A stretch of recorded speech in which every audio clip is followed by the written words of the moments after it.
Pangarap experience. So ngayon naman mga boy, kukwento ko sa inyo ang pangarap ko. So nung kinder nga ako, ay hilig ko na maglaro ng baril-barilan. Kaya ang pangarap ko noon ay sundalo. Hanggat nag-grade 3 ako, nalaman ko na iba pala ang sundalo sa pulis.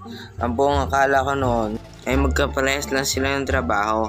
Kasi kung iisipin mo, parehas lang sila may baril. Tsaka may kalabang masasama. Hanggat nag-grade 7 ako. Ngayong grade 8 ako, pangarap ko na maging vlogger. Kung iisipin mo, magbe-video ka lang ay kikita ka na ng pera. Tapos itong nanonood na to ay hindi pa nakasubscribe. At saka hindi rin nakalike sa video ko.